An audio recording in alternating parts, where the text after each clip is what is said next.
Hi traders, welcome back. Green ആരസ് trading അക്കാദമിയുടെ മറ്റൊരു മാർക്കറ്റ് അനാലിസിസ് സെഷനിലേക്ക് സ്വാഗതം. ഇന്നലെ ഹിൻഡൻബർഗ് റിപ്പോർട്ട് ഉണ്ടായിരുന്നു, അല്ലെങ്കിൽ അനലിഗേഷൻസ് ഉണ്ടായിരുന്നു. പക്ഷെ മാർക്കറ്റ് എന്ത് ചെയ്തു? റിക്കവർ ചെയ്തു. ഇന്ന് അതിന് പകരം എന്താ സംഭവിച്ചത്? മാർക്കറ്റ് ചെറിയൊരു നെഗറ്റീവായിട്ട് ഓപ്പൺ ചെയ്തു. അതിനുശേഷം മാർക്കറ്റ് എന്ത് ചെയ്തു? കണ്ടിന്യൂസ് ഫാളായിരുന്നു അല്ലേ? ഏകദേശം 1.5% നിഫ്റ്റി, ബാങ്കും അതേപോലെ ഫിൻനിഫ്റ്റി 1.87% താഴെ വന്നിട്ടാണ് ക്ലോസ് ചെയ്തത്. നിഫ്റ്റി 0.85% ഡൗൺ സൈഡിലാണ് ഇന്ന് ക്ലോസ് ചെയ്തിട്ടുള്ളത്. നമ്മൾ കഴിഞ്ഞ ദിവസങ്ങളിൽ അനാലിസിസ് ചെയ്ത സമയത്ത് പറഞ്ഞിട്ടുണ്ടായിരുന്നു, കഴിഞ്ഞ കുറച്ച് ദിവസമായിട്ട് മാർക്കറ്റ് ഒരു റേഞ്ചിനകത്ത് കൺസോളിഡേറ്റ് ചെയ്തുകൊണ്ടിരിക്കുകയാണെന്നുള്ളത്. ഇന്നും എന്ത് ചെയ്തു? മാർക്കറ്റ് ആ ഒരു ട്രെൻഡ് തന്നെയാണ് കാണിച്ചത്. ആ ഒരു റേഞ്ച് ബ്രേക്ക് ഡൗൺ ചെയ്തിട്ടില്ല, അല്ലെങ്കിൽ ബ്രേക്ക് ഔട്ട് തന്നിട്ടില്ല എന്നുള്ളതാണ് വാസ്തവം. അപ്പോൾ ഇനി നാളെ മാർക്കറ്റ് എങ്ങനെ ബിഹേവ് ചെയ്യുമെന്നുള്ളത് നമുക്ക് നോക്കാം. ഇപ്പോൾ നിഫ്റ്റി ബാങ്കിന്റെ കേസിലാണെങ്കിൽ എന്ത് ചെയ്യുന്നുണ്ട്? നിഫ്റ്റി ബാങ്ക് ആ റേഞ്ചിന്റെ ഏറ്റവും താഴെയാണ് വന്ന് കൺസോളിഡേറ്റ് ചെയ്യുന്നത്, അല്ലെങ്കിൽ ക്ലോസ് ചെയ്തിട്ടുള്ളത് എന്നുള്ളതാണ്. ഏറ്റവും താഴെയാണ്. അപ്പോൾ ഡെയിലി ക്യാൻഡിൽ ഏറ്റവും താഴെ ക്ലോസ് ചെയ്തുകൊണ്ട് തന്നെ നാളത്തെ ഓപ്പണിങ് ഈ ഒരു സിംഗിളോ, അതായത് 49,657 എന്നുള്ള ലെവലിന്റെ താഴെ വരികയാണെങ്കിൽ എന്ത് ചെയ്യാൻ പറ്റും? നമുക്ക് ഡൗൺ സൈഡ് ട്രേഡുകൾ പ്ലാൻ ചെയ്യാൻ പറ്റും.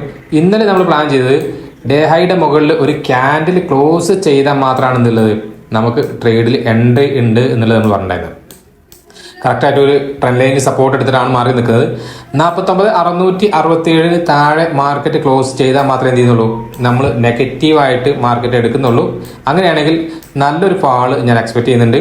ഏറ്റവും കുറഞ്ഞത് ഒരു പൊസിഷൻ ട്രേഡ് എടുക്കുന്ന ആളെ സംബന്ധിച്ചാണെങ്കിൽ ഒരു 1000 പോയിന്റിന്റെ ഫാളെങ്കിലും ഇവിടുന്ന് ഈ 49,667 എന്നുള്ള ലെവൽ ബ്രേക്ക് ചെയ്താൽ വരുമെന്നതാണ് ഞാൻ പ്രതീക്ഷിക്കുന്നത്. പൊസിഷണൽ ട്രേഡ് ആണ്, ഇൻട്രാഡേ അല്ല. അപ്പോൾ 49,667 താഴെ ഒരു ക്യാൻഡിൽ 15 മിനിറ്റിന്റെ ഒരു ക്യാൻഡിൽ ക്ലോസ് ചെയ്താൽ മാത്രമാണ് എന്ത് ചെയ്യുന്നത്? നമ്മൾ വലിയ ഫാളുകൾ എക്സ്പെക്ട് ചെയ്യുന്നത്. അങ്ങനെയാണെങ്കിൽ 49,534, 49,320 എന്നുള്ളതൊക്കെ, അതല്ലെങ്കിൽ 49,040 എന്നുള്ള വരെയൊക്കെ എന്ത് ചെയ്യാൻ പറ്റും? നമുക്ക് ടാർഗറ്റ് വെക്കാൻ പറ്റും ഇൻട്രാഡേയിൽ. ഇനി ഒരു ഗ്യാപ്പ് അപ്പ് ആണെങ്കിൽ ഏറ്റവും കുറഞ്ഞത് 50,500 മുകളിൽ വന്നാൽ മാത്രമേ എന്ത് ചെയ്യുന്നുള്ളൂ? നമ്മൾ പുതിയ ട്രേഡുകൾ പ്ലാൻ ചെയ്യുന്നുള്ളൂ. 50,500 അല്ലെങ്കിൽ 50,345 മുകളിൽ ഒരു ക്യാൻഡിൽ, ഗ്രീൻ ക്യാൻഡിൽ ക്ലോസ് ചെയ്തതിന് ശേഷം മാത്രം നാളെ ഒരു പുൾ ബാക്ക് തന്നാൽ പോലും ട്രേഡുകളൊന്നും പ്ലാൻ ചെയ്യുന്നില്ല എന്നുള്ളതാണ്. കോൾസെയിലേക്കുള്ള ട്രേഡുകൾ പ്ലാൻ ചെയ്യുന്നില്ല എന്നുള്ളതാണ്. നിഫ്റ്റി ബാങ്കിന്റെ കേസിലാണ് പറഞ്ഞത്. നെഗറ്റീവ് സൈഡിലേക്കാണ് ട്രേഡുകൾ ഏറ്റവും കൂടുതൽ പ്ലാൻ ചെയ്യുന്നത്. നിഫ്റ്റി 50-ലാണെങ്കിൽ നമ്മൾ പറഞ്ഞിട്ടുണ്ടായിരുന്നത് ഈ ഒരു ഏരിയ, അതായത് ഇതിന് തൊട്ട് മുമ്പത്തെ ഹൈ ബ്രേക്ക് ചെയ്താൽ 24,467 അല്ലെങ്കിൽ 470 എന്നുള്ള ലെവൽ ബ്രേക്ക് ചെയ്താൽ മാത്രമാണ് നമ്മൾ എന്ത് ചെയ്യുന്നത്? കോൾ സൈഡിലേക്കുള്ള ട്രേഡ് പ്ലാൻ ചെയ്യുന്നത്. അതല്ലാത്ത കേസിൽ നമ്മൾ ട്രേഡ് പ്ലാൻ ചെയ്യുന്നില്ല എന്നുള്ളതായിരുന്നു നമ്മുടെ പ്ലാൻ ഉണ്ടായിരുന്നത്. പക്ഷെ മാർക്കറ്റ് എന്ത് ചെയ്തു? ഓപ്പൺ ചെയ്ത് ഒരു 10-11 മണി വരെ കൺസോളിഡേറ്റ് ചെയ്തതിനു ശേഷം, അത് 12 മണിക്കാണ് എന്ത് ചെയ്തത്? ബ്രേക്ക് ഡൗൺ തന്നത്. അതിനുശേഷം ഒരു കണ്ടിന്യൂസ് ഫാളായിരുന്നു. അപ്പോൾ കഴിഞ്ഞ ദിവസങ്ങളിലെ മാർക്കറ്റൊക്കെ പ്രത്യേകം നോക്കുക, ഏകദേശം എല്ലാ ദിവസവും 10 മണി അല്ലെങ്കിൽ 10:15 വരെയാണ് മാർക്കറ്റ് എന്ത് ചെയ്യുന്നത്? മൂവ്മെന്റ് തന്നിട്ടുള്ളത്. അതിനുശേഷം മാർക്കറ്റിൽ ഒരു സൈഡ് വൈസ് ആണ് എല്ലാ ദിവസവും ഉണ്ടായിട്ടുള്ളത്. ഉച്ചയ്ക്ക് ശേഷമുള്ള മൂവ്മെന്റ്, ആഫ്റ്റർനൂൺ മൂവ്മെന്റ് ഏത് സൈഡിലേക്കാണോ ഉള്ളത് ആ ട്രെൻഡാണ് എല്ലാ ദിവസവും കണ്ടിന്യൂ ചെയ്യാറുള്ളത്. ഇന്നും അത് തന്നെയാണ് സത്യത്തിൽ സംഭവിച്ചത്. 12 മണിക്ക് ശേഷം ഡൗൺ സൈഡ് ഫാള് തന്നു. ആ ഒരു ഫാള് മാർക്കറ്റ് ത്രൂ ഔട്ട്, ഇന്നത്തെ ഒരു ദിവസം ത്രൂ ഔട്ട് എന്ത് ചെയ്തു? ചെറിയ പുൾ ബാക്ക് തന്നിട്ട് മാർക്കറ്റ് എന്ത് ചെയ്തു? താഴെ വരാൻ ചെയ്തു. ഒരിക്കൽ പോലും ഒരു ബൈയിങ് സിനാരിയോ ഇന്നത്തെ മാർക്കറ്റിൽ കാണിച്ചിട്ടില്ല എന്നുള്ളതാണ് വാസ്തവം. അപ്പോൾ നിഫ്റ്റി ബാങ്കിലും നാളെ നമ്മൾ ഡൗൺ സൈഡ് മാത്രമാണ് എക്സ്പെക്ട് ചെയ്യുന്നത്.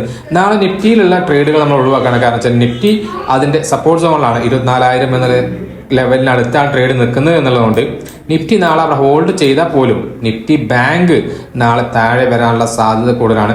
നിഫ്റ്റിയിൽ നമ്മൾ 23,950 താഴെ വന്നാൽ മാത്രമേ എന്ത് ചെയ്യുന്നുള്ളൂ? നമ്മൾ താഴത്തേക്കുള്ള ട്രേഡുകൾ പ്ലാൻ ചെയ്യുന്നുള്ളൂ. അതിനു മുമ്പ് നമ്മൾ നിഫ്റ്റിയിലെ താഴേക്കുള്ള ട്രേഡുകൾ പ്ലാൻ ചെയ്യുന്നില്ല. 24,500 അല്ലെങ്കിൽ 470 മുകളിൽ ഒരു ക്യാൻഡിൽ ക്ലോസ് ചെയ്താൽ, അല്ലെങ്കിൽ 24,350 മുകളിൽ ക്ലോസ് ചെയ്താൽ മാത്രമേ ചെയ്യുന്നുള്ളൂ നമ്മൾ മുകളിലുള്ള ട്രേഡുകൾ നോക്കുന്നുള്ളൂ. അതുവരേക്ക് നമ്മൾ ബിയറിഷ് സെന്റിമെന്റ്സിലാണ് ഇപ്പോൾ മാർക്കറ്റിനെ നോക്കി കാണുന്നത്. നാളെ ഒരു ഗ്യാപ്പ് അപ്പിൽ നിഫ്റ്റി ബാങ്ക് അല്ലെങ്കിൽ നിഫ്റ്റി 50 ഓപ്പൺ ചെയ്തു എന്നാണ് കൂട്ടാ. നാളെ ഒരു ഗ്യാപ്പ് അപ്പ് ആയിട്ട് ഓപ്പൺ ചെയ്ത് കഴിഞ്ഞാൽ മാർക്കറ്റ് മിക്കവാറും എന്ത് ചെയ്യും? ഈ ഒരു ലെവൽ ബ്രേക്ക് ചെയ്യുന്നതുവരെ വെയിറ്റ് ചെയ്യുക. ഈ ലെവൽ ബ്രേക്ക് ചെയ്ത് 24,114 എന്നുള്ള ലെവൽ ബ്രേക്ക് ചെയ്താൽ നമ്മൾ ഡൗൺ സൈഡ് ട്രേഡ് പ്ലാൻ ചെയ്യും. ഇല്ലെങ്കിൽ 24,350 അല്ലെങ്കിൽ 360 എന്നുള്ള ലെവൽ ബ്രേക്ക് ചെയ്യുന്ന സമയത്ത് നമുക്ക് കോൾ സൈഡിലേക്കും ട്രേഡ് പ്ലാൻ ചെയ്യാൻ പറ്റും. വലിയ ഗ്യാപ്പ് അപ്പ് വന്നിട്ടുണ്ടെങ്കിൽ നാളെ മാർക്കറ്റ് അപ്സൈഡിലേക്ക് മൂവ് ചെയ്യാനുള്ള സാധ്യത വളരെ കൂടുതലാണ്. വലിയ ഗ്യാപ്പ് അപ്പ് എന്ന് പറയുന്നത് 414 മുകളിലൊക്കെ ക്ലോസ് ചെയ്തിട്ടുണ്ടെങ്കിൽ മാർക്കറ്റ് എന്ത് ചെയ്യാനുള്ള സാധ്യത ഉണ്ട്, മുകളിലേക്ക് മാർക്കറ്റ് മൂവ് ചെയ്യാനുള്ള സാധ്യത ഉണ്ട് എന്നുള്ളതാണ്. ഒരു ഫസ്റ്റ് മൂവ്മെന്റ് അങ്ങോട്ടായിരിക്കും, കോൾ സൈഡിലേക്കായിരിക്കും. 24,550 വരെയൊക്കെ എന്ത് ചെയ്യാൻ പറ്റും, നമുക്ക് ടാർഗറ്റ് പ്ലാൻ ചെയ്യാൻ പറ്റും. പക്ഷേ ചെറിയ ഗ്യാപ്പ് അപ്പോൾ ഫ്ലാറ്റ് ഓപ്പണിംഗ് ആണെങ്കിൽ കോൾ സൈഡിലേക്കുള്ള ട്രേഡുകൾ നമ്മൾ പ്ലാൻ ചെയ്യുന്നില്ല എന്നുള്ളതാണ്. നിഫ്റ്റി ബാങ്കിലാണെങ്കിൽ എന്ത് ചെയ്യുന്നുണ്ട്, നമ്മൾ ഗ്യാപ്പ് അപ്പ് ആണെങ്കിൽ പോലും എന്ത് ചെയ്യുന്നില്ല, ട്രേഡുകൾ പ്ലാൻ ചെയ്യുന്ന കോൾ സൈഡിലേക്ക്. ഇന്നത്തെ ക്യാൻഡലിന്റെ മുകളിൽ 50,500 അല്ലെങ്കിൽ 50,600 മുകളിൽ വന്നാൽ മാത്രമേ എന്ത് ചെയ്യുന്നുള്ളൂ, നമ്മൾ കോൾ സൈഡിലേക്ക് ട്രേഡുകൾ പ്ലാൻ ചെയ്യുന്നുള്ളൂ എന്നുള്ളതാണ്. അപ്പോൾ കഴിഞ്ഞ ദിവസത്തേക്ക് പോലെ ഇന്നത്തെ വീഡിയോ നിങ്ങൾക്ക് ഉപകാരപ്പെട്ടു എന്ന് വിചാരിക്കുന്നുണ്ട്. തീർച്ചയായും ഉപകാരപ്പെട്ടിട്ടുണ്ടെങ്കിൽ നിങ്ങളുടെ പേജ് ലൈക്ക് ചെയ്യുക, ഷെയർ ചെയ്യുക, അതേപോലെ സബ്സ്ക്രൈബ് ചെയ്യുക.